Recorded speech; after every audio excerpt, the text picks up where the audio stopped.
The Fringe Podcast Summer Rewatch, Episode 7. Hi, this is Michael Cerverus. I am the observer on Fox's Fringe, and I'll be watching you while you're listening to the Fringe Podcast.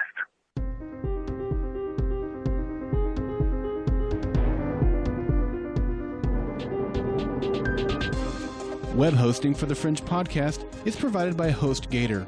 Easy WordPress installation, unlimited domains, unlimited disk space, unlimited bandwidth, and a 99.9% uptime guarantee. On sale now for $6.36 a month. Visit thefringepodcast.com/hosting and start serving up your website from the best hosting company in any universe.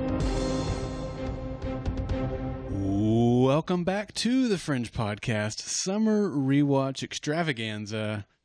We are continuing tonight through Season 2, and man, we have got some awesome episodes headed your way tonight. We're going to start it out with the Season 2 episode Johari Window, and then we're going to move on to What Lies Below, and then we're going to cover the Bishop Revival, Jacksonville, and Peter. Those three episodes right there are three, I think, of the all-time fan favorite episodes. And I'm so glad that I'm not doing this alone tonight. I am joined by Devynn. How's it going? And Erin. Hey, guys. And Hank. Good evening, everyone. And Erin, if I'm not mistaken, this is your first time you've joined us for the Summer Rewatch. Is that right? It is, yes. All right, that means you have to introduce yourself to us and tell us all about you. Okay. Well, my name is Erin. I'm from Buffalo, New York, and I work in the marketing department at our local newspaper, the Buffalo News. I've been watching Fringe since day one, and I didn't actually start listening to the podcast until the beginning of Season 3, because that's when I kind of figured out what was going on Twitter and found you guys, so I've been listening ever since. Very good. Well, we're glad that you're listening, and we're certainly glad to have you as a part of the podcast tonight. And Devynn, you joined us last week. This is your second time to be joining us. We're glad to have you. And Hank, I think this is your second time also, isn't it? That's correct. Yeah. And you're down there, Hank in Houston. You're Mad Economist. You call in all the time. People will know you by that. So we're glad to have you as well. So we've got, I think, a lot of discussion headed our way tonight. So let's get right into it. Root beer float. Butterscotch pudding. Mr. Papaya. Fruit cocktail. Coffee yogurt. All right. Now, we were talking in the pre-show about some of the foods that we saw in these episodes. I wrote down devil dogs. That was all I wrote down, but I think there were more Hard than that. artichokes. That's true. Hard artichokes, rarely sleep. Something like that. Nice elephant sing a poor sleep. Yeah. Yeah. What other foods did you guys notice?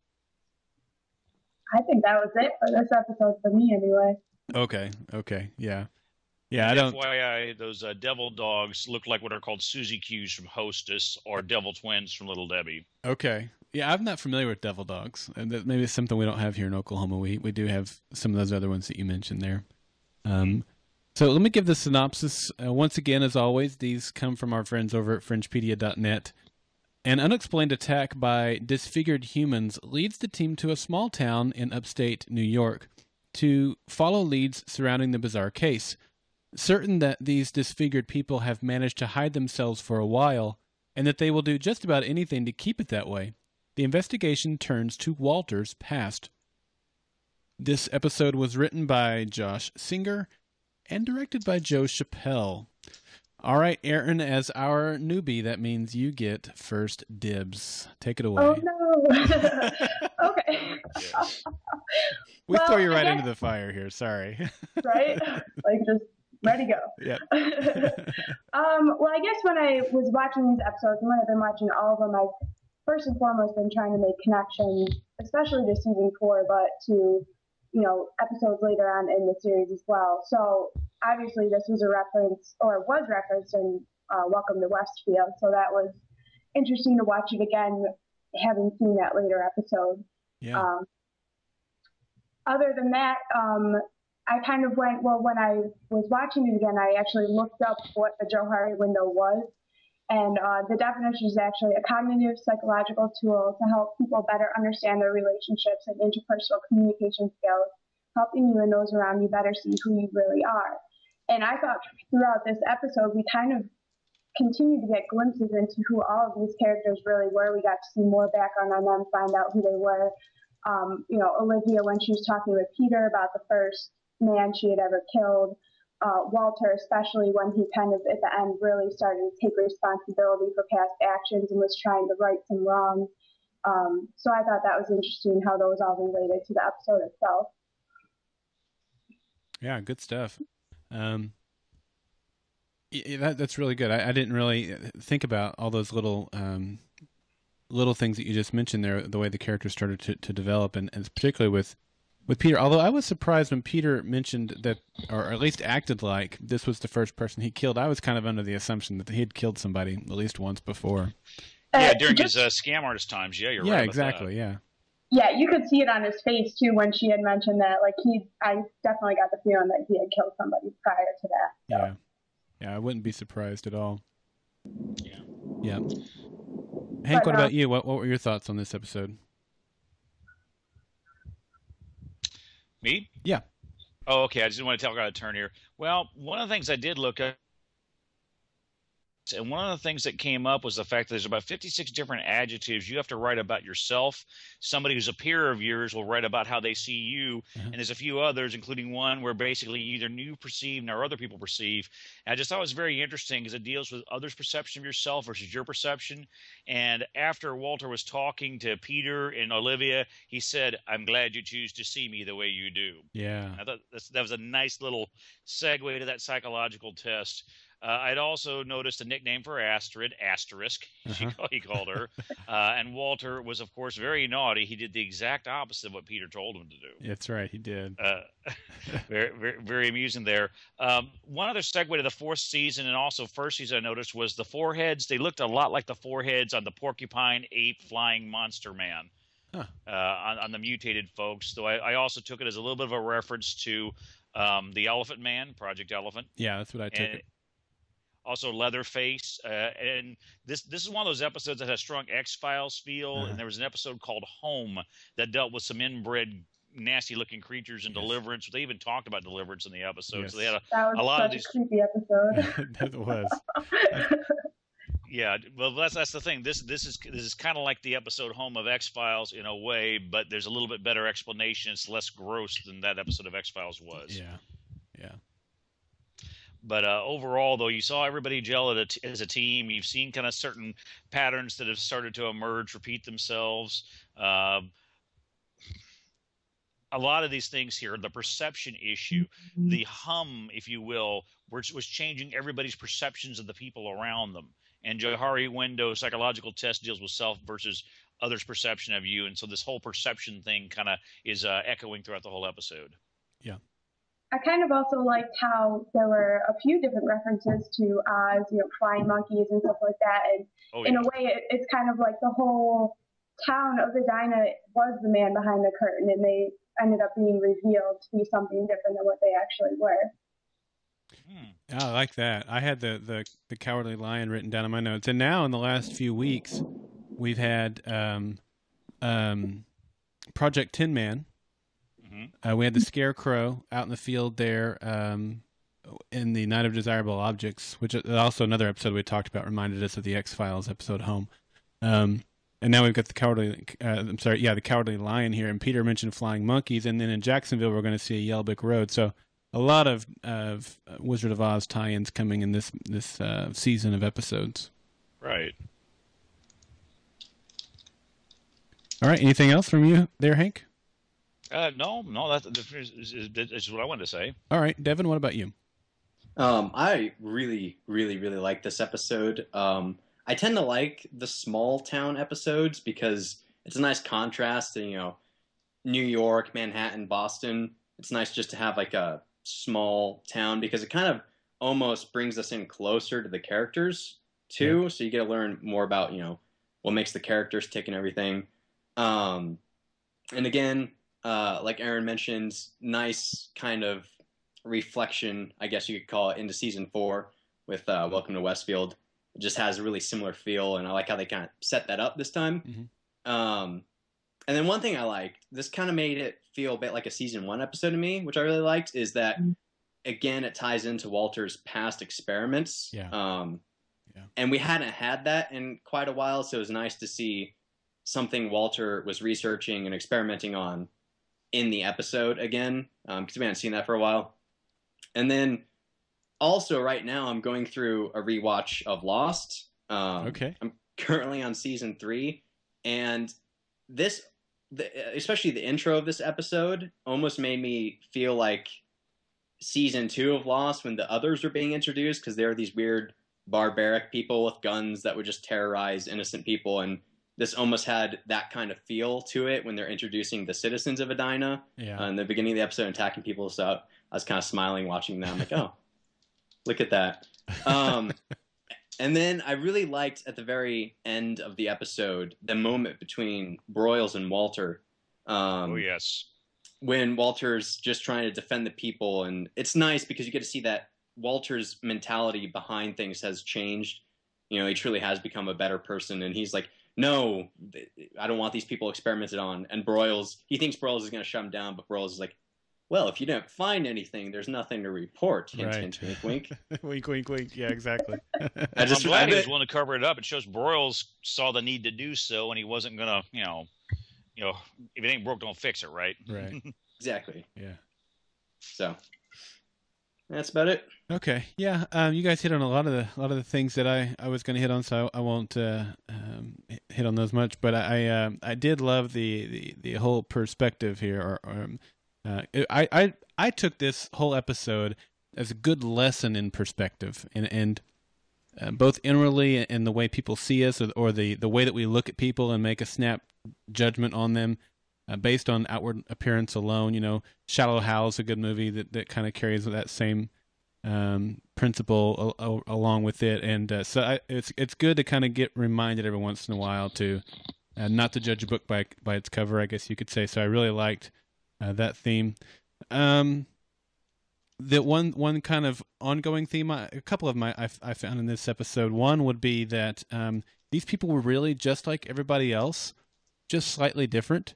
And that being their outward appearance in this case, but inwardly and the same values and the same desires they had for their families, just like everybody else. And that's going to be a theme that we're going to see come into play as we see the Redverse become part of the storyline. They're just like us, only slightly different, but they have very much the same desires and ideas and morals and stuff that we do in our universe.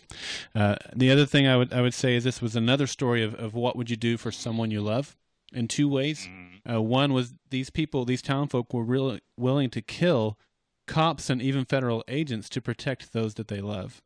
And in the other, as we learn the more fullness of the story, and that the father of Rose, I believe her name was, stayed behind to try to figure out how to help these people have a normal life, at least appear to have a normal life, as long as they stayed within their boundaries. And that too took a lot of love for these people.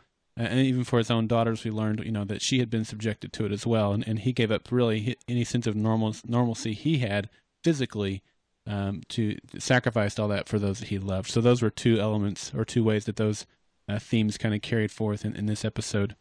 The only other thing I will say is that song that Walter kept singing, the Hard Artichokes Rarely Keep song. That song to this day gets stuck into my head, and it'll just spring up out of nowhere.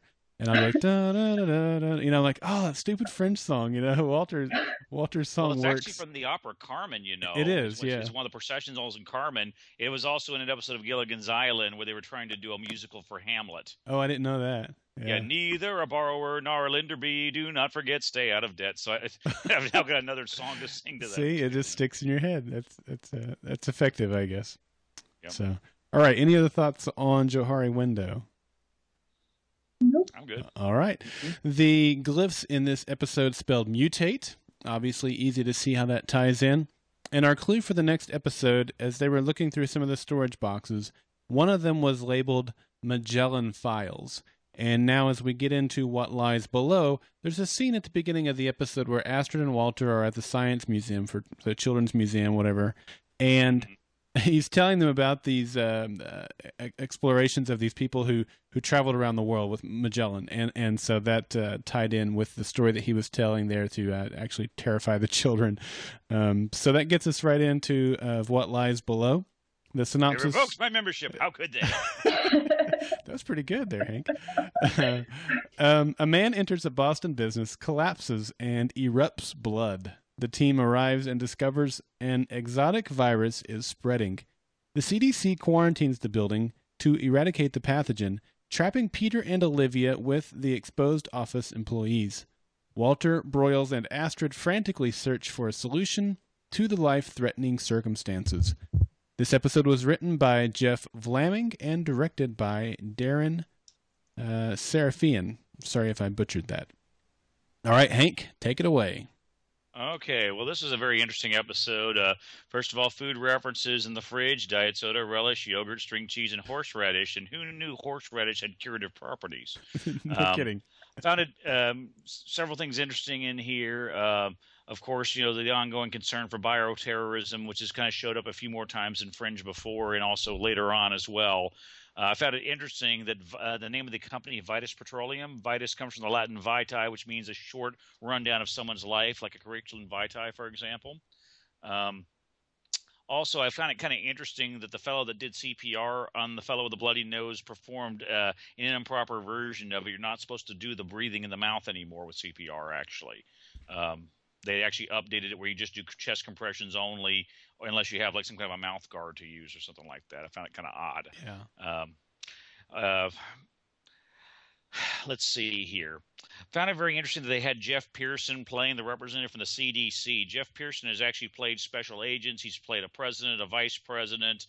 He also did kind of a version of Married with Children called Unhappily Ever After, but he tends to have roles where he plays a real hard-ass type person. But one of the major things that came out in this one was where Walter said, "I'm not going to let Peter die again." Yeah. And Astrid even asking the question so thoroughly, "Why are you asking?" He's like, "Agent Farnsworth, some things are meant to be left alone." Also, I noticed Peter had some hallucinations, and he was seeing like things spraying blue throughout his hallucinations at that point in time. And also Broyles acting like Papa Bear. There are people inside here that are like family to me. You need to give me 10 more minutes, 15 more minutes. We can get somebody over here to get this stuff, blah, blah, blah. That family theme seems to be very strong throughout this particular story arc in season 2, I noticed, throughout these episodes. Yeah, good catch on that. I mean, you don't necessarily think about that family theme with the Fringe team unit. You're thinking in terms more of the Walter and Peter relationship. So that's a good catch. I also noticed that Walter made a very, very hard call. He shut the door on Peter and would not let him out. And especially given what his Peter had died and given the fact that he had gone to the other universe and gone through all this stuff, before having even gotten to that, you see the look on John Noble's face and just the abject horror as he slams that door and won't let Peter out. It's just one of those moments that after you've seen all of this happen since then, it gives the story a lot more depth, just realizing what a hard call that was for Walter to make. Yeah, I do wonder, though, had he been able to sneak Peter out, if he would have done that, because he did try to cover up. No, I guess that was Peter that tried to cover up his false positive. Peter knew that he had been infected and tried to cover that up. So yeah, watch the Q-tip. Yeah, the wrong side. Yeah, much like he did the. Was it the knife we saw just a couple weeks ago with the of Human Action? Mm-hmm. All right. Anything else? That's what I have to say. I'm waiting for somebody else. All right, Devin. Again, this is one of the episodes that I really loved, and for a lot of the same reasons that I like Johari Window a lot, because the quarantine kind of forces Peter and Olivia in one area, so we're stuck with them the entire time. So again, it gives us opportunity to kind of be with the characters, learn their thoughts. We get a lot of Peter and Olivia development in this episode.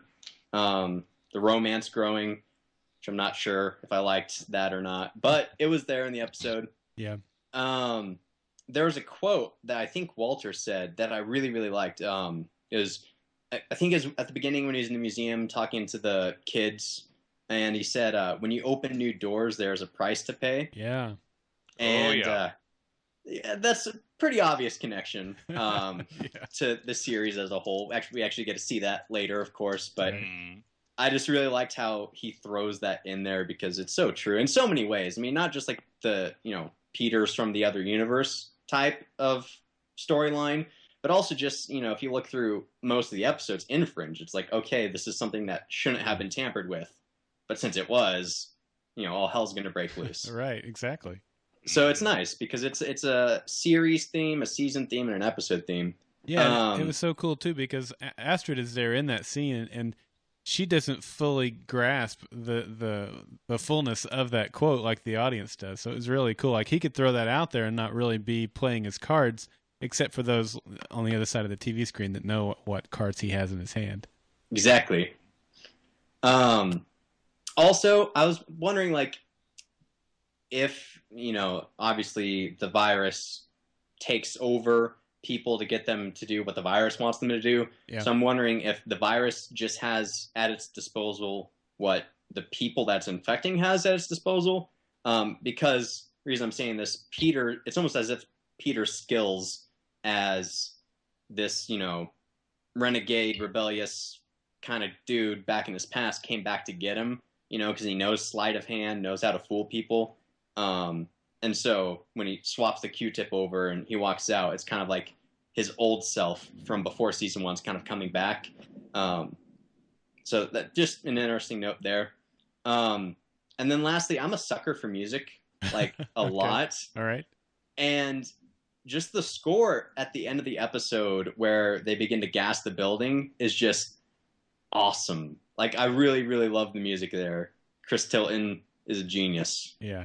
So that's funny you say that. I was really, really close to having Chris Tilton introduce the episode this week because I loved his music so much in this batch of episodes, particularly when we get to the episode Peter.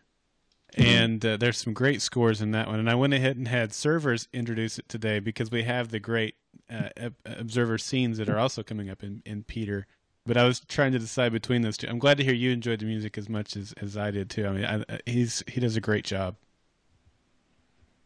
All right, anything else? Nope, that's it. All right, Erin?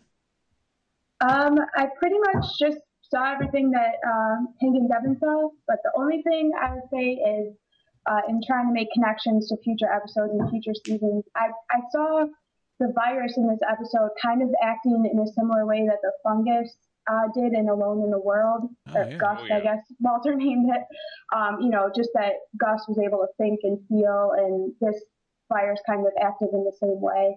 And also, Alone in the World is kind of the first time in the new timeline when Walter admits out loud what happened with Peter, and he tells the little boy Erin the story of Peter and how he went over, and then in What Lies Below is kind of the first time he says it out loud in front of Astrid, like, oh, I can't let Peter die again. So I kind of like that connection too, between those two episodes.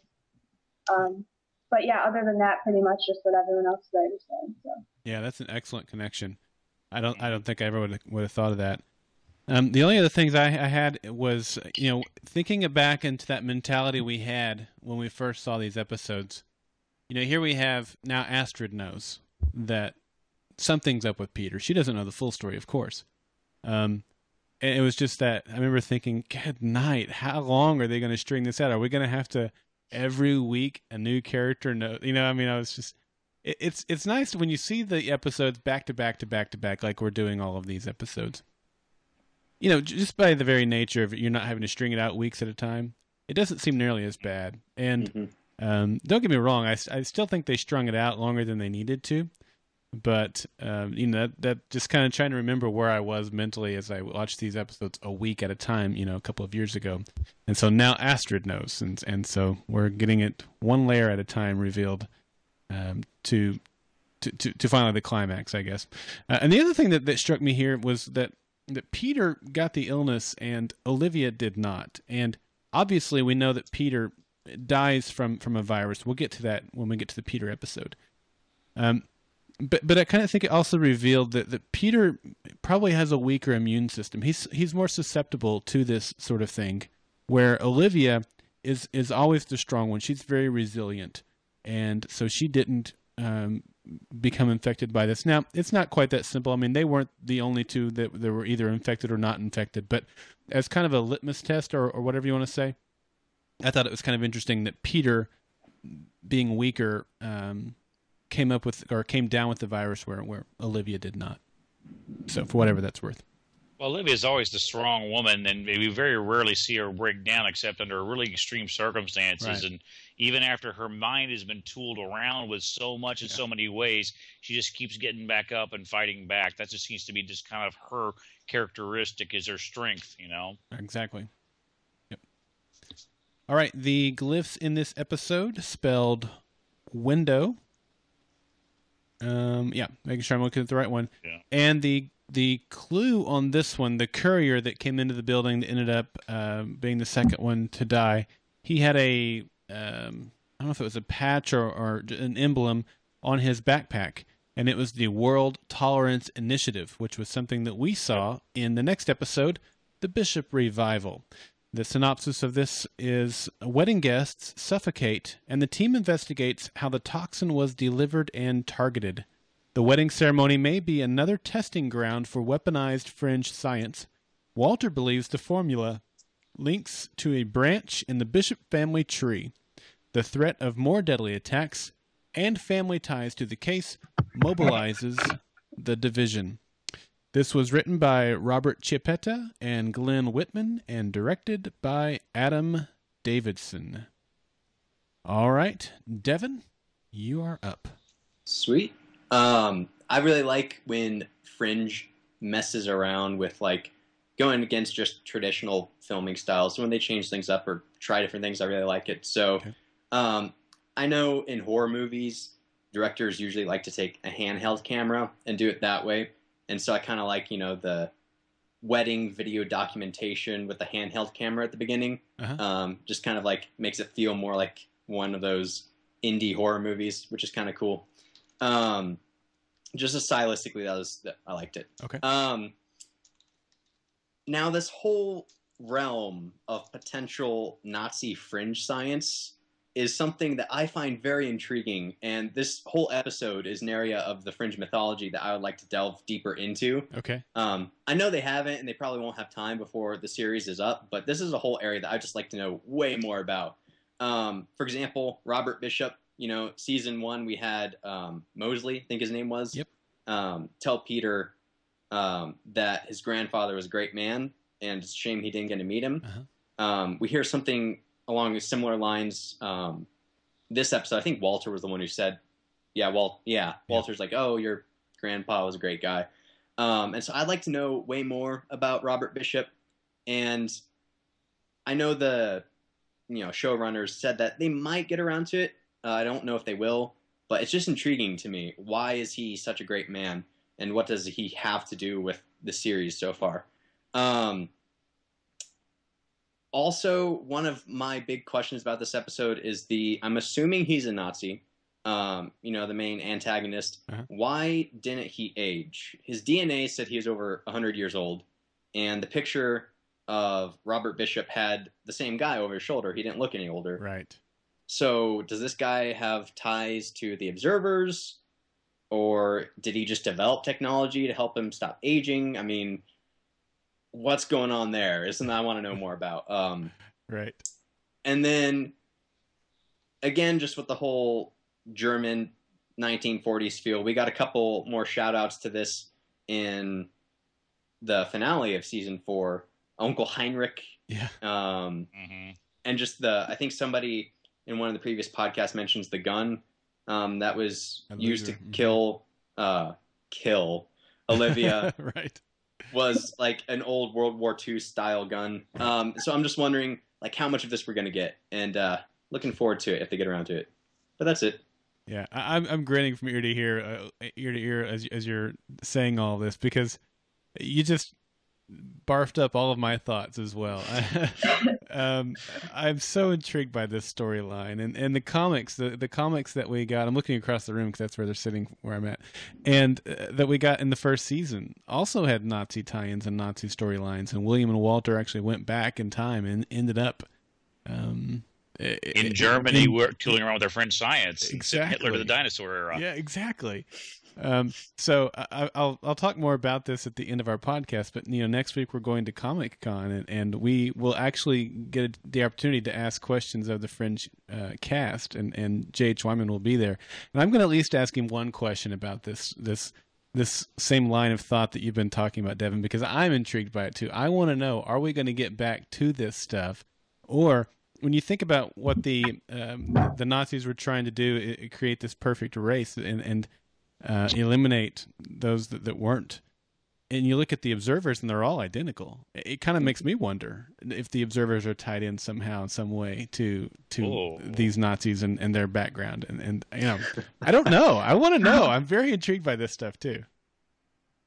So anyway, I'm with you, Devin. All right. Any other thoughts from you? Nope, that's it. All right. Erin? Okay, well, more along the line of what you guys were just talking about. I think it was on Fringepedia, but I can't recall, and I didn't write it down. But there was a mention of the Eternal Youth experiments that were conducted by Walter's father. And because in the episode they said the molecular generation suggested he was over 100 years old. So, but other than that, I couldn't find anything else on that. So I don't know where that came from or what it was about, but that's obviously more into that. And I thought that was kind of a cool tie-in with what was going on in season 3 in the Red verse when Olivia was helping to catch the Candyman, because that was kind of still, another instance of eternal youth and staying young, even though it was in a drastically different way. Other things, I think these series of episodes just seem to be so much about Walter really coming to terms with what he did in his past and the mistakes that he made and trying to make up for them. And I had noted while I was watching, how upset he got when he realized that Peter had sold his books and that he was sold his father's books rather, and he was trying to protect, the work that his father had done, and because if it got out, it would kill people. And you can kind of see that Walter, even though he's pretty extreme in his experimentation, he does draw a moral line, and he doesn't want people to die from experiments, and that may be an instance of why he eventually had Belle cut out pieces of his brain, and so you can kind of see him drawing the line there, which I think was kind of cool, because it kind of shows that he's progressing. Yeah, and we'll see him. Oh, go ahead. Oh, no, you go ahead. Well, I was just going to say, we'll see him mentioned a couple of times, I think, in the next episode. He'll say basically, "I'm not the same man. I'm not the man I used to be." So we'll see that his evolution of character, I guess. For sure. And then I guess I just need to take a moment to talk about Walter's purple tuxedo, because that was awesome, and I totally forgot about that moment until I watched it again. I'm like, oh yeah. So pay homage to that. And then is this the first time we see Markham too? The first time they go to the bookstore? No, it's they not. Got the ZFT from one. Yeah. Okay. All right. So never mind about that then. But yeah, that's about all I had on this one. Yeah. Excellent. All right, Hank? Okay, I always like to drop the food references because I do some food blogging. The wedding cake, the champagne. I wanted to focus a little bit on the very hot tea. Now, who else with kind of a German accent asked for very hot tea in season 4 where it became a plot device? David Robert Jones. This guy had kind of a very similar kind of mannerism to like that. Of course, they're both mad scientists, and they both are trying to show off to impress somebody, it seems. David Robert Jones was obviously trying to impress William Bell. I think this fellow was trying to show off for Walter Bishop's father, is the impression that I had gotten, because he's going around doing all these stunts, and especially the one at the cafe where it targets all the brown-eyed people, for example, targets basically one half of this Jewish Gentile wedding that was taking place and so forth. I did also catch a little remark there saying one of those grandchildren must be illegitimate because that was the only one that didn't actually die from that side of the family, and I was trying to not laugh a little bit too hard when that came up. But then their connection was, I forgot to mention this, when they were in the basement and Walter started being unable to breathe and Peter wasn't affected at all. So that was like another clue that they weren't actually related. because it Well, didn't maybe affect. not the same ones. Yeah. Yeah. Some slight sequencing differencing between the universes because of the quantum state differential in the atoms, I guess. Right. Sure. That's the way I would interpret it anyway. All right, enough fringe sayings here. But the thing is, I also noticed though that Walter was, again, the family theme. He was angry with his son for selling the books, partly because he was trying to protect the world from what he hid with them, but also on top of that, these were like his most prized possession. Peter was angry with his father, with good reason, because he wasn't exactly his father. Yep. But Walter made a toxin that was to target just that one fella and nobody else, and it killed him. And I remember, that man corrupted my father's work. Family is very important to me. There is nothing I wouldn't do. Just, whoa. Again, one of those cases where we have a Walter Bishop rage, and it's family-centered. And that left an impression with me. We've seen that just kind of continue throughout the series as we've gone on. Yeah. Yeah, the family thing is obviously very important to him. I think the books, I don't think Walter was as concerned about the contents of the books getting into the public, although I think he used it as a mechanism to motivate them to go find them. But I think it was more of a personal bond connection he had with those books were the only thing he had tangible left of his father that he obviously cared very much about. And it's probably that relationship that he had with his father that propelled him into having this relationship with his son. I mean, Peter's everything to him, and I don't think it's just because he rescued him from the other side and it's the only one left. I mean, okay, there's infinite universes out there, but with the story that we have here, I think it's really because he desperately wants that relationship with Peter that he had with his father. And these books were kind of the embodiment of that affection. I thought too also that the Nazi here and what he was doing. I liked what you said there, Hank, about him maybe trying to impress Walter's father, although Walter's father's dead. But you don't know, maybe he's a time traveler. We're not sure why he's young and still alive and all that stuff. But it definitely was another instance of a group of some sort conducting experiments on the general public. The whole world is their lab. And we learned at the beginning of last season that there are different groups all around the world who are conducting various forms of experiments and kind of showing off and flexing their muscle in a public way by demonstrating these experiments. And ZFT is just one of those. So here's another example of a group that is out there, this one tied to the Nazis, that are conducting experiments on the general public. So that was a really cool thing. And then the other note I had was really what I mentioned with Devynn, and that is, are the observers or Robert Bishop going to tie in to the storyline as we move forward? I hope so. I hope we get a little bit more of that in season 5. All right. Anything else on the Bishop revival? At this point. All righty. In that case, we're ready for the next episode. The glyphs in the Bishop revival spelled father, and the clue. You remember when the German man, and forgive me, I didn't look up his name, but he took that candle canister to an alleyway and did an experiment there. And in the alleyway was a poster. Signage said the Glimmer Brothers, and of course, glimmering objects will be a key part of the story here in the next episode, Jacksonville. The synopsis reads, a violent tremor shakes an office building, leaving only one survivor. Walter surmises that what shook the building was not geologic. With another catastrophe imminent, the team searches for an answer in Jacksonville in an effort to save hundreds of people from certain death. This was written by Zach Stintz and Ashley Miller and directed by Charles Beeson. And Erin, I think we're back up to you. Okay. Obviously, it's an amazing episode, but what I really focused on watching it again was everything that happened in Jacksonville with the Cortex fan and everything that happened to Olivia there, and also the differences between that and season 4 and Walter and Olivia and both of their memories of what happened and what occurred. because obviously the next episode we watch is Peter, and Walter gives a detailed account of what happened way back then to Olivia. But in Jacksonville, he's not very sure about what exactly the emotional response is that Olivia needs in order for TechSpan to work. And so it just seems like, how can you remember these other things so well, but he can't remember this? So through the trial and error, they figure out that it's fear. And then obviously we know that's also combined with her feelings for Peter. But then also when Olivia's sitting out on the swings with Peter and she's like, I have a freakishly good memory, but I don't remember any of this. And then in season 4, at the end, she's telling Peter, I remember being experimented on. I remember everything that happened and how terrible it was. So I wasn't sure, with her getting her memories back in season 4, how she was able to remember that, but she couldn't remember other things like things with Nina and things that happened with Lincoln.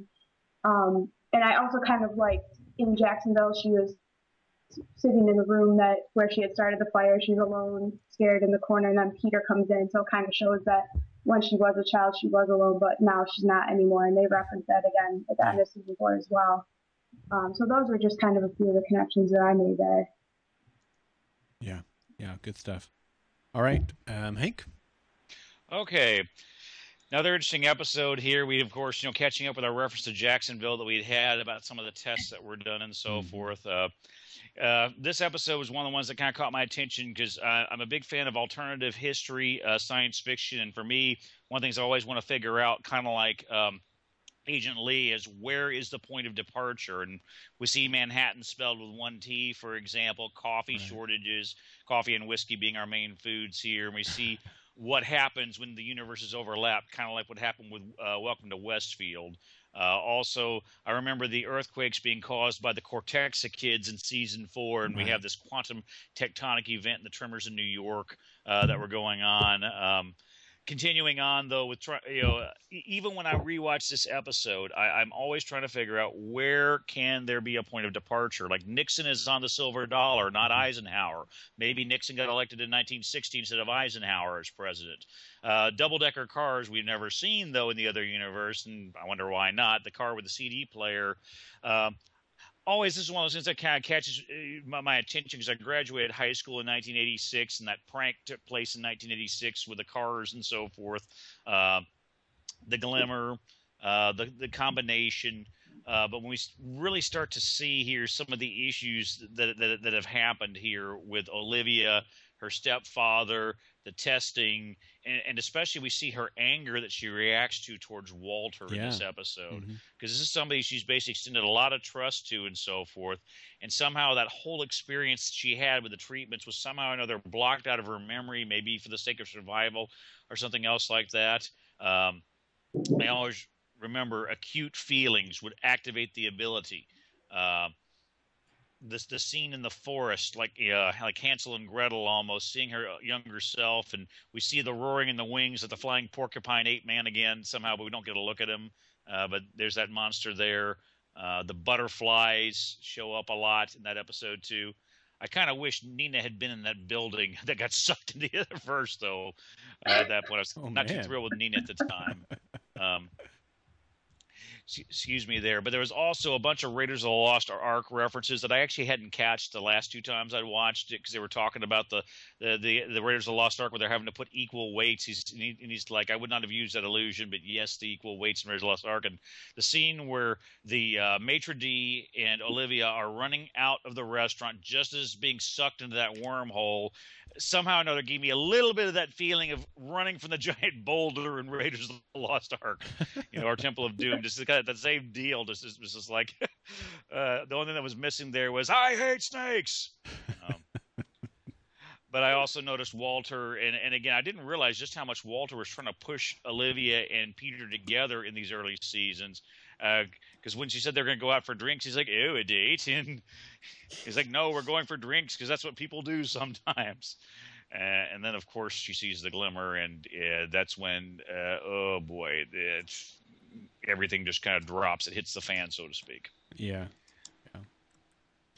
But those were my main observations I'd had there. Okay. Devin? I'm a lot like Hank, where I like to see the differences between the red verse and the blue verse. And so this episode was really great for me because it was the first real glimpse into the red verse. I mean, we saw a tidbit of it at the end of season 1, but this was the first time we actually got to stay in it for a decent amount of time and kind of figure out differences. Oh, coffee and the Pentagon and all of that. Right. So that was really cool. I like that. And I like how it starts off, you don't know that you're in the red verse, and so it's kind of just seems off. Like, wait, what? Coffee? What? I don't get it. Right. But then when they're interviewing, I forget his name, but the guy who gets fused with his alter self, when they're interviewing him, she says she's from the FBI, and they're talking with the red verse him. But in season 3 or season 4, I can't remember which one, don't we learn that the FBI was disbanded? Yes. In like 2001 or something like that. So I was wondering if he was just so stunned by the fact he had gotten fused to a pole that he didn't bother to question the fact that they were with the FBI, or I wondered the same thing. Yeah. Yeah. So, I mean, there's that. It could have just been like, from a writing standpoint, they didn't yet know that they were going to write the FBI out of existence in a future season. I don't know. And as always, it's great to get more of a background on the Cortexiphan trials, especially at this point in the series. I was wanting more Cortexiphan info, so when we got it, I was like, oh, yay. So that was good. And then when they're at the daycare center, I don't know if this was done intentionally or not, but it's the scene where Walter was telling Olivia, is like, oh, there's 16 items in this room that are from the other side. There's a map of the globe on the wall, and it's red. Like, it's all red. And I was wondering if that was supposed to be like an intentional shout out to the red verse or not, if it was just a coincidence. But, I mean, how many people print out red globe maps, Yeah. So, seeing there might be significance there, future shout out thing. I think so. I missed that, but that sounds reasonable to me. Yeah. And then I don't get why they put the scene in there. Like, I know it's probably significant. I'm just probably missing the reason behind it. But the glasses that Walter puts on, were they supposed to be like Belle's glasses, or I don't know? I don't know. To me, if you look at that scene, you look at the reflection almost looks like William Bell. A little bit, yeah. A little bit. I don't know if it's just my imagination, or if they did some sort of trickery there because it doesn't look exactly like William Bell or Leonard Nimoy, but I don't know. To me, it looks like they blended the two guys together. I don't know what the significance is, though. Yeah. And then my favorite quote in the entire episode was when Olivia was under after being dosed with Cortexiphan, and then the little monitor starts beeping really fast, and then Walter goes, "In my bag, Peter," and then Peter runs over to the bag, is like, looking through, he's like, "Yeah, what do you need?" "The pretzels." I just really like that because it's a classic Walter moment. Yeah, something serious is going on. He needs food, and to follow that up, I know last week I had a little bit of beef with an Olivia quote, an Olivia one-liner with Newton, and I have another issue with the cheesy one-liner Olivia quote. Really? Right after the building vanishes and the camera's coming up from the pit where the building used to be, she tells the guys, like, "I think it's safe to say you have the rest of the night off work." And I'm like, oh, okay. Okay. I mean, it's what it is. I mean, I like it, but I like it because it's cheesy. Well, at least she didn't whip her head around. Go ahead, Erin. No, I was just saying it's pretty terrible for a one-liner. Yeah. I was going to say, at least she didn't whip her head around and throw on some sunglasses when she said it. Well, it's so rare we get Olivia doing anything that's even remotely funny. So when she does, it's just so awkward. Yeah. That's a good point. Yeah. Well, compared to faux Olivia, who smiles so easily. Right. And then one last thing is what I was wondering is she gets scared, tells Peter that she's scared, runs to the balcony, looks over, sees the building. Did it just take a while to kick in? Because shouldn't she have been able to see Peter then and there since she was scared? Glimmer? I've had people ask that. Go ahead, Hank. We know that's a mixture of fear and terror mixed with concern and love. Like her stepfather triggered it, for example, in Subject to 13, and also worried about Nick Lane, her classmate there as well. The mixture of terror and concern at the same time. She's terrified for what this may do to people. She's concerned for them and everything else like that. She's had this real emotional ordeal with Peter and Walter and everything. So that was the catalyst that triggered it. Like when she turned on all the lights and blew up the box back in season 1 with DRJ. Same thing. Terror mixed with love. Yeah, and I think that's it. I think it just it took a little bit. She realized she was had fear, and it was developing and within her, and so when she saw Peter later and saw him glimmer later, was she still afraid then? No, I don't think she was still afraid then, although she might have been. If this in her mind might be a date, even though Peter was trying to downplay it, he probably saw it as somewhat of a date too. But I think more that it awakened that ability within her that had faded. And it probably faded again after she didn't use it or didn't need it for a while. And so I don't think she today sees Peter as a glimmer or through even the rest of the season, but it was still kind of heightened within her. And so that's kind of my explanation for why she didn't see him right away and then why she was still seeing him later. But I don't know. Okay. Anything else? Nope, that's it. Okay. That's it. I've got a couple of things here. We saw a double-decker car pictured in this episode, like the actual car itself, the toy car. We will see a double-decker car fly by the screen in the next episode, Peter, and we will also see one in the episode Bloodline from season 3. We'll see a double-decker car kind of whisk by down the street. So that's kind of cool that they've made those appear on the actual show. I mentioned earlier in the episode that we saw the Yellow Brick Road in this particular episode, so that's another Wizard of Oz tie-in. And I mentioned back in it was the What Lies Below episode that Astrid knows the truth. Well, now with the Glimmer, Olivia knows the truth, and Walter even goes one step farther. Instead of like what he did with Astrid and said some things are just best left alone. With Olivia, he says, he acknowledges it and says, please don't tell him. He doesn't know. And so now we have the next step. Now Olivia knows. And it's going to hit the fan here before too long. All right. Anything else on Jacksonville? What do the glyphs spell? The glyphs spelled reveal. Yep. And our clue to the next episode was the police barricade was written on it, warns not to cross the line, do not cross the line, which was also Carla Warren's warning to Walter. Boy, that's tough to say. That she said, don't cross the line. And that is in the episode Peter, episode 215. The synopsis is Walter joins Olivia to help her understand recent events and to share the secret he has kept about Peter's origins in the alternate universe. Walter recounts the loss of his son in 1985, the delicate state of his marriage, some of the alternate technology of the day, and his mission to save young Peter Bishop in the alternate universe. This was written by Akiva Goldsman, Jeff Pinkner, Joel Wyman, and Josh Singer, and directed by David Straighten. And Hank, you are up.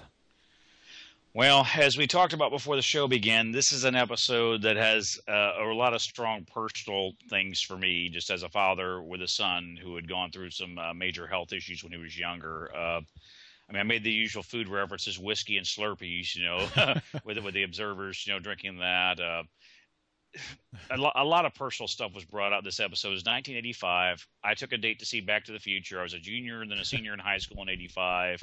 Walter Bishop with the shaggy hair and the window, the Zeppelin, the 80s techno opening is my ringtone for my cell phone, in fact. Cool. So, and also our first look at Carla Warren. The actress reminds me a little of Madeline Kahn from Young Frankenstein for some reason. I don't know why. Okay, but I don't either.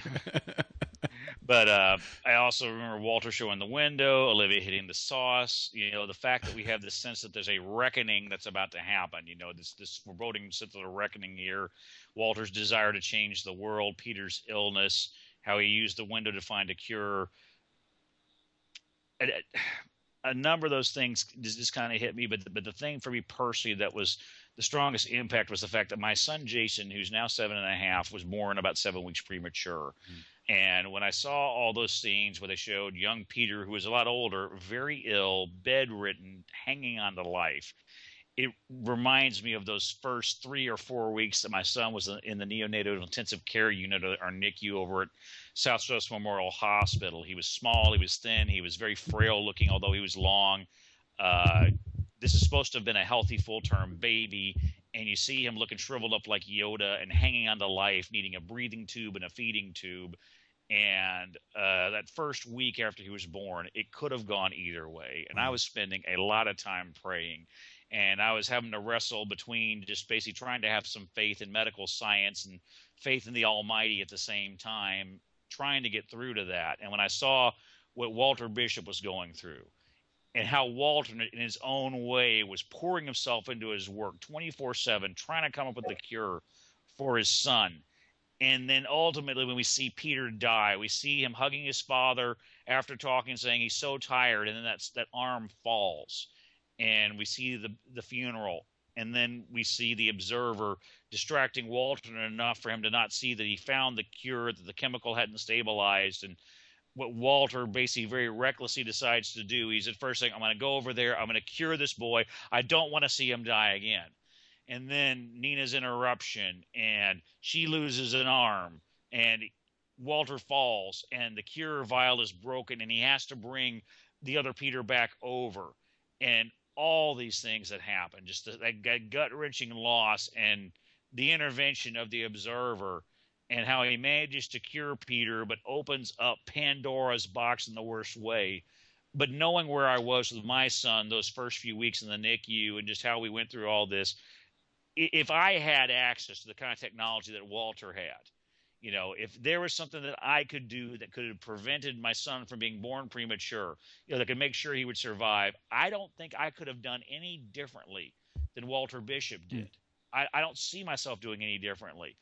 And there are, of course, consequences for doing this. You can't play God. Right. Okay. And ultimately, between medical science and God, my son survived. He's a healthy 7-year-old boy.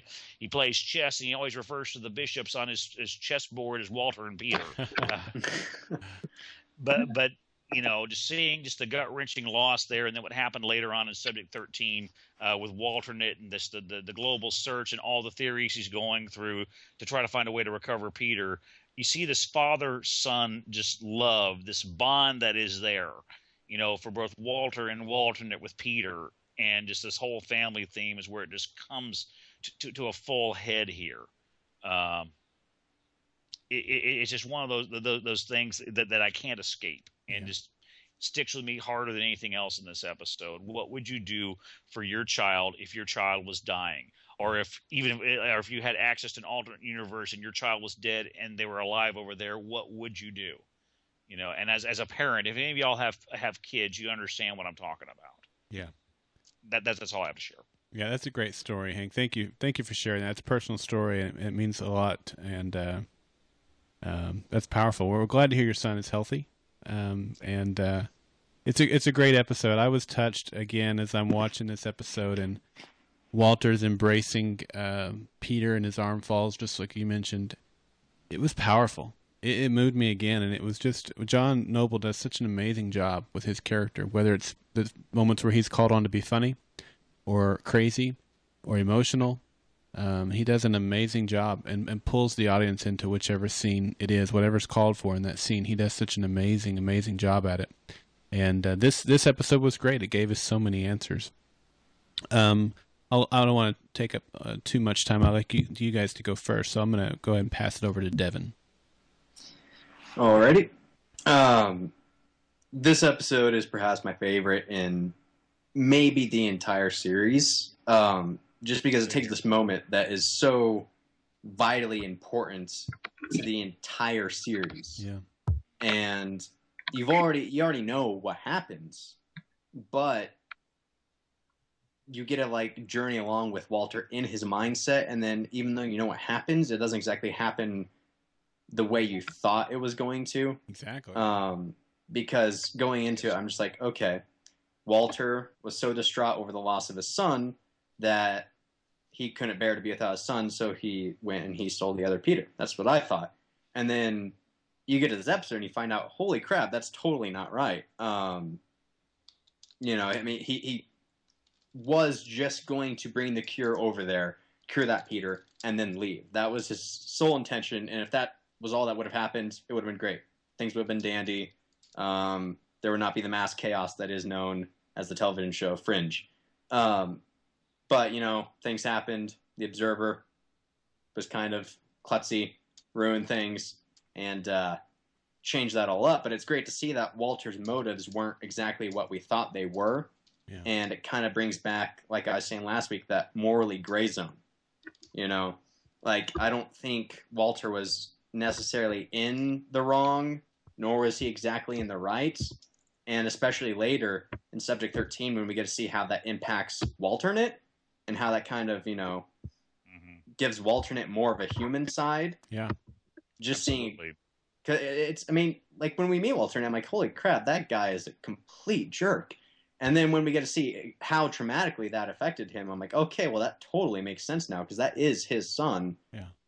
And it's almost like the same things happening to Walternate that happened to Walter, except just in a slightly different way. So, I mean, just the dynamic around this episode is so good, so well written, and especially so well acted. I mean, John Noble's a boss in this episode. He's just Very much so. He's insane. He's perhaps my favorite actor ever. And then getting into the smaller details, the Motorola Razor, at least I'm assuming that's what it was at the beginning of the episode. That's what it looked like. Yeah. Is kind of good to see. I kind of like that. And then one little side note there, Devin. Yeah. He said this was American technology. Motorola is actually a Finnish company, if I'm not mistaken. That's true. Yeah. I think you're right. Or is it Nokia that's Finnish? No, there's several companies in Finland that make cell phones. Yeah, I don't know. It's their biggest export. But yeah, so there's that. The 80s intro was awesome. Really, really great. Yes. I think this is when they just started beginning, you know, messing around with the intro to kind of add a extra layer of depth to the show. Yeah. You know, like, oh, here's a little preview of what we're dealing with this week. I kind of like how they started, you know, adapting the intros to the show. It was really cool. And then the makeup this episode, especially for a TV budget, it was really, really, really good. You know, just how well they managed to make Walter look as young as he did was really well done. I think they even, like, in the scenes where it was set in the present, I think they purposely lit him in such a way where he looked extra wrinkly, just to kind of, like, make him not look as much in the past, which was smart. The only issue I had with the makeup was Nina. She did not look any younger at all. She just looked like she had a different hairstyle. Oh, man. I thought she looked quite a bit younger. Really? It looks like terrible plastic surgery. Yeah. I didn't think It was she looked really younger. bad. Oh, what do I know? Showed Burroughs looking like Rick James. And they really rarely showed her head on. It was usually kind of like a side glance, so you could That's like, true. yeah, it was bad. And then it was great to see August again. And what I love is when the observers walk out of the theater, August is the only one who understands that this is a fake thing designed to get entertainment out of, to get, you know, this happiness out of watching a show. And all the other observers like, that is an interesting theory. They're totally wrong, but it was interesting. And I think that's kind of cool because it kind of shows how August is already, you know, slightly different than the other observers. You know, he understands human nature. I mean, earlier human nature more than the other observers do. That's an excellent point. Yeah, I like that. So it's kind of cool how they're setting that up. And just what he says to September is really telling, because that is what he ends up doing himself. But also something September, you know, takes to heart, and the advice that August gives September is pretty much what has caused the entire TV series to happen, you know? And so that's just really a really cool moment, seeing how August is kind of all central in that. And then lastly, Clint's not here, so I can't tell what he would think about what I'm about to say, but I thought they did a really good job casting young Peter, and I think the child acting was really, really good. So I thought it was good too. I don't know what Clint would say, but I thought it was good. Well, I'd throw in something else. Back to the Future, the observers are from the future. Ooh.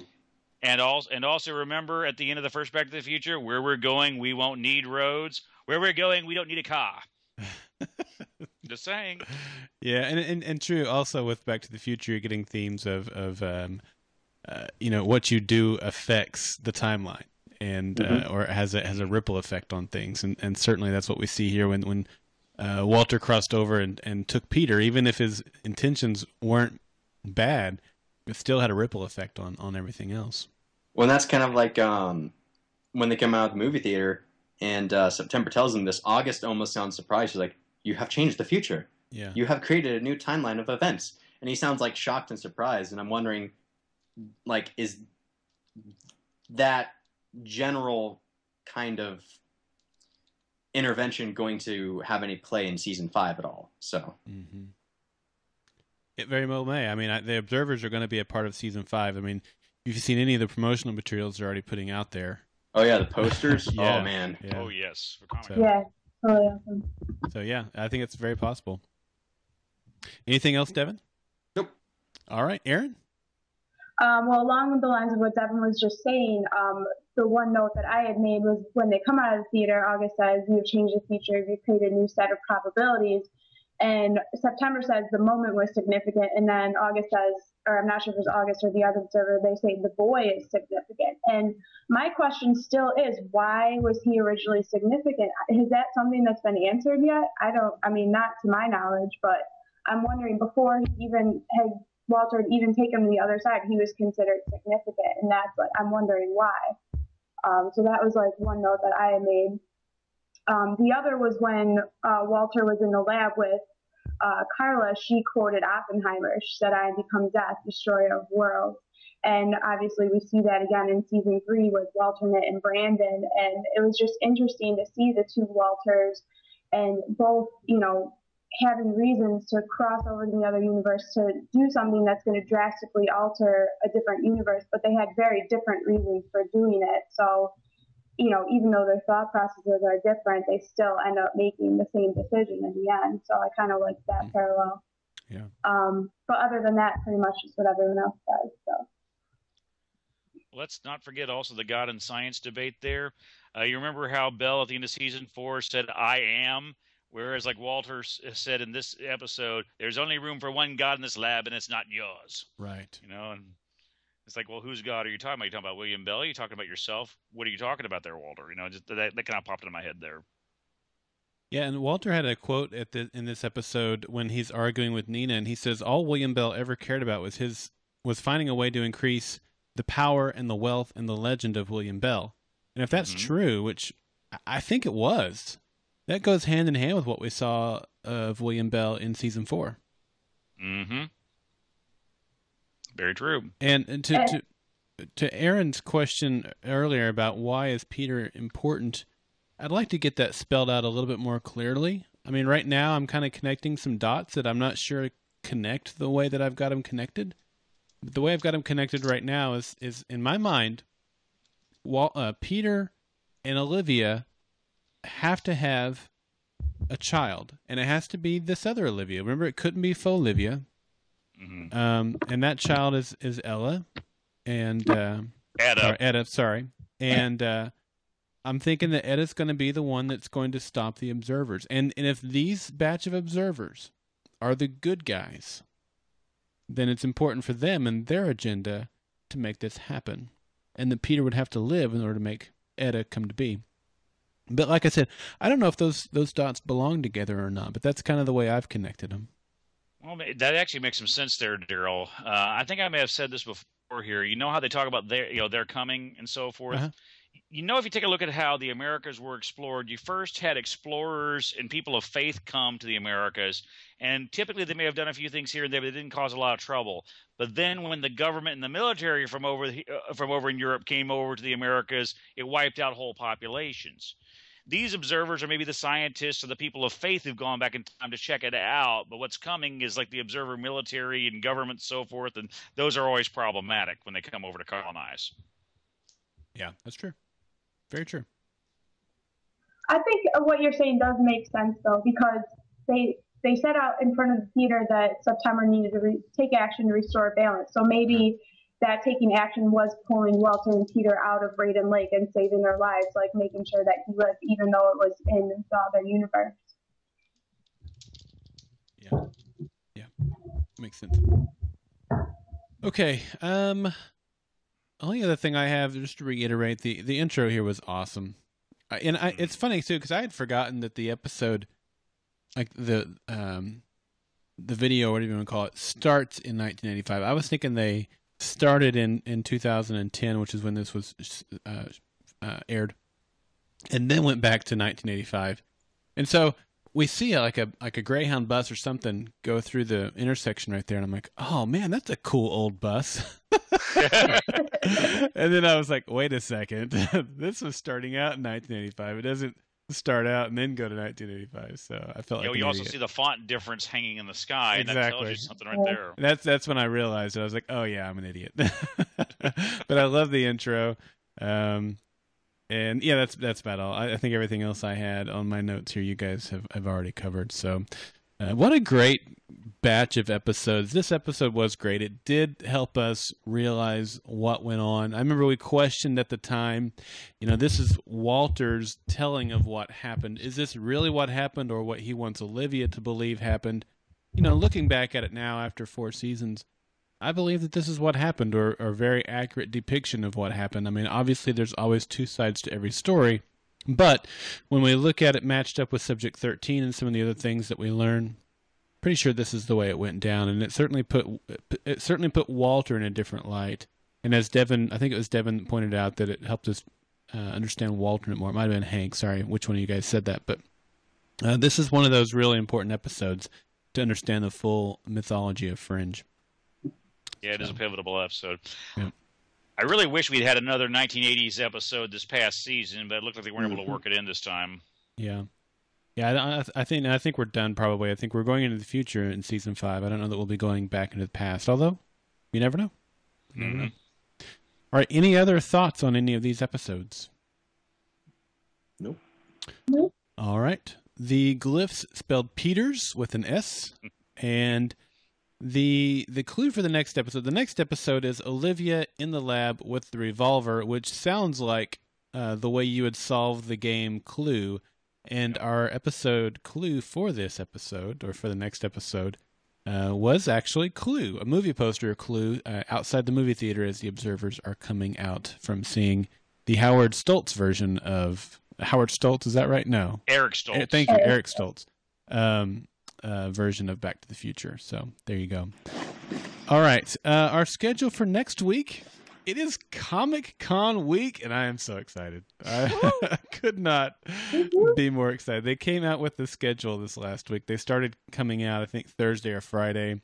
And then Saturday, I think they did that on Friday. And then Saturday, a week ago today, they announced Saturday's schedule.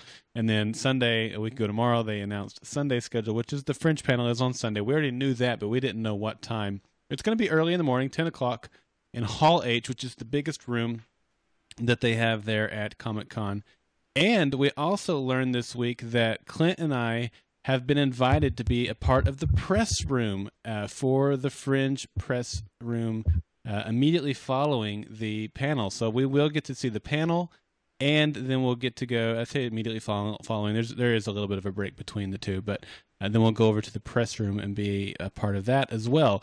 Which means that we will get to ask questions of Joel Wyman, and I almost said Jeff Pinkner, but sadly he won't be there. But Josh Jackson, Anna Torv, Lance Reddick, John Noble, Blair Brown, they're all going to be there, Jessica Nicole, and we're going to get to meet them and ask questions. And we are super excited, as you can well imagine. Yes.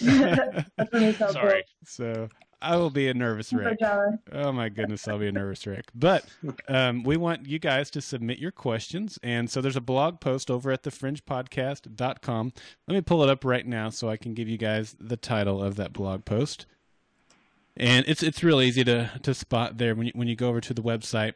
And what we're asking you to do is leave your question suggestions in the comments section, if that makes sense. The name of that blog post is Comic-Con 2012 Fringe Panel and Press Room News. And so if you click on that blog, it's also right there on the homepage as you go to thefringepodcast.com. In the comments section below the blog, just leave whatever questions you have. We'll add them to a list. And we won't get to ask them all. I mean, there's no way. I don't know how many questions we'll get to ask, but, we need plenty of questions to have on the docket or whatever you want to call it so that we can have them available to ask. So please submit those questions over there. And I just want to say thanks to Warner Brothers. They're the ones that worked this out for us and allowed us to be in the room. So we're very, very excited. And I'm just excited about Comic-Con. I mean, we've got the Firefly 10-year anniversary that's going to be there. All 6 Batmobiles are going to be there. We're talking about the one from the Adam West 1960s, Michael Keaton, Val Kilmer, George Clooney, the Tumbler from these last series, and the new one that's going to be in the Dark Knight Rises that's coming out. I'm a huge Batman fan, so I'm geeked out about that and so many other things. It's going to be a fun week. We're probably going to be bringing 5 podcasts from Comic-Con. Wednesday night, we are going to preview night, and we will get to see Cult, 666 Park Avenue, Revolution, Arrow, and The Following. And so we will give you our thoughts on all 5 of those pilots. We'll also bring you a podcast on the Fringe panel. We'll bring you a podcast on the Fringe press room. We will bring you a podcast that is our summer rewatch that we are doing at Comic-Con next week. I'll give you a little bit more detail on that in a minute. And we'll also give kind of our overview thoughts of Comic-Con. So we're going to be bringing you 5 podcasts while we're there this next week. So we will be busy. We'll be having a great time, but there's work involved too. So, just know that we're there working for you guys as well. So if you're going to be at Comic-Con and you want to participate in our summer rewatch while we're there, then we are going to be meeting in the Sales Pavilion Saturday night at 8:30. The Sales Pavilion is a fairly large space, and so if you're having trouble finding us, hit us up on Twitter, and we'll kind of direct you where we're at. But we'll have our Fringe gear on. I'll have my fedora on probably, or either that or my Fringe ball cap like I've got on here tonight. Clint will be wearing a sequin jumpsuit. Probably not. No, probably not. But anyway, if you can't find us, well, he likes to sing. I thought that would be appropriate. But we'll be there in the Sales Pavilion, 8:30 local time there. And so basically we're going over to the Mythbusters panel. And then as soon as the Mythbusters panel is over, which is 8:15, then we'll slide over to the Sales Pavilion and find a good spot to do the recording over there. And even if you just want to come and hang out, just come and hang out. You don't have to participate in the podcast if you're camera shy or audio recording shy or whatever it is. Feel free to come and just hang out with us. And then we'll probably go grab some dinner after it's all over if you want to hang out for that as well. So, like I said, Saturday, July 14th, 8:30 p.m., in the Sales Pavilion at the San Diego Convention Center. We are going to be talking about Olivia in the Lab with the Revolver, White Tulip, The Man from the Other Side, and we're going to finish it out with some Brown Betty. Not literally, but anyway. So, and the podcast schedule for the rest of the summer is completely booked up. If you're interested in participating, you can still email me, and I'll put you on an alternate list. But otherwise, we're completely booked up through the rest of the seasons in the summertime. Looking forward. We still have some new folks that haven't joined us yet that are going to be participating. It's going to be a good time. I can't wait for all those. All right, so I'm going to give our contact information. You guys think of your cheesy sign-offs while I'm doing that. You can follow us on Twitter at Fringe Observers. You can follow us on Facebook at facebook.com/Golden Spiral Media. Check out our website over at Golden Spiral Media for all of the podcast productions we do here at Golden Spiral Media. We have 5 different podcasts that we do with technology and family and TV and film related podcasts. So go check all those out over at Golden Spiral Media. Subscribe to the all-inclusive feed if you want to get everything that we produce. You can send us an email over at feedback@thefringepodcast.com or call us on the voice feedback line at 304-837-2278. All right. So that's going to wrap it up for this episode. Erin, Devyn, Hank, thank you guys so much. Excellent work tonight. Thank you. Thank you. No problem. All right. So until next time, stay Fringe-tastic.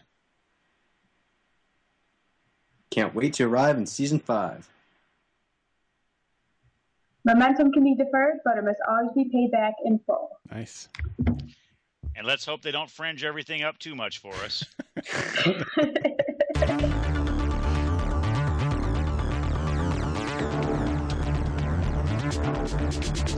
The Fringe Podcast and Golden Spiral Media are not associated with Bad Robot Productions, Warner Brothers, or Fox. Golden Spiral Media's use of any and all copyrighted material is only for parody, news analysis, critique, and for educational purposes as provided within United States Code Title 17, aka Fair Use. Copyright 2012, Golden Spiral Media.